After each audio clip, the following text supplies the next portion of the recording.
Kidlat News Updates. Mga balita ngayon, alitan ng dalawang homeowner group sa Las Piñas, ikinasawi ng isang gwardiya.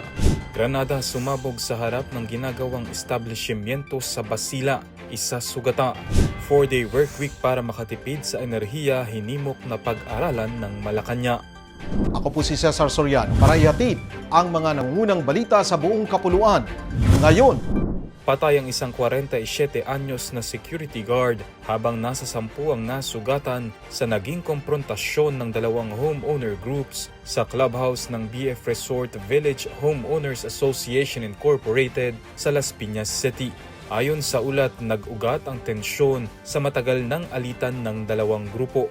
Nagtungo sa clubhouse ang isang sheriff para ipatupad ang writ of execution mula sa Human Settlements Adjudication Commission na kumikilala sa board ng BF Resort Village Talon Homeowners Association Incorporated bilang lehitimong leader ng village. Gayunpaman, giit ni Juan Toralbalya, Pangulo ng BFRV Homeowners Association, nakabinbin pa sa Korte Suprema ang issue. Sa gitna ng komprontasyon, bumagsak umano sa sahig ang biktima at natapaka. Idineklarang dead on arrival sa ospital ang security guard. Patuloy namang iniimbestigahan ng mga otoridad ang insidente at ang mga pangyayaring humantong sa madugong komprontasyon.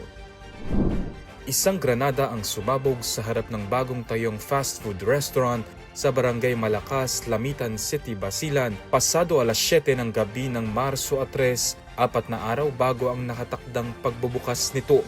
Ayon sa pulisya, dalawang suspect na sakay ng motorsiklo ang dumating sa harap ng Jollibee Lamitan at agad inihagis ang isang fragmentation grenade bago tumakas. Isang lalaking laborer ang nasugatan na kinilalang si Revel Masulog, 22 anyos, na ngayon ay nasa maayos na kondisyon na.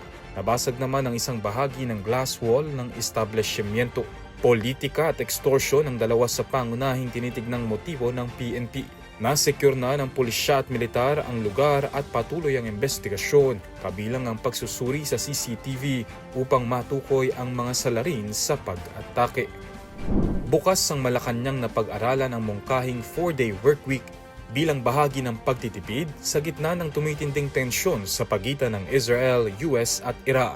Ayon kay Palace Press Officer Attorney Claire Castro, maaari itong ikonsidera lalo na kung lalala ang sitwasyon sa Middle East. Ngunit sa ngayon ay wala pa umanong formal na talakayan tungkol dito. Isa rin sa iminumungkahi ng ilang mambabatas ay ang pansamantalang work from home setup at online classes para makamenos sa gastos sa petrolyo. Una nang nanawagan si Pangulong Ferdinand Marcos Jr. sa mga ahensya ng pamahalaan at sa publiko na magpatupad ng mga hakbang sa pagtitipid ng enerhiya. Sa pandaigdigang merkado, umabot na sa $82.57 kada bariles ang presyo ng krudo dahil sa pangambang maisara ang Strait of Hormuz. Ayon sa Department of Energy, maaari umanong tumaas ng hanggang 10 piso kada litro ang presyo ng langis kung magpapatuloy ang krisis.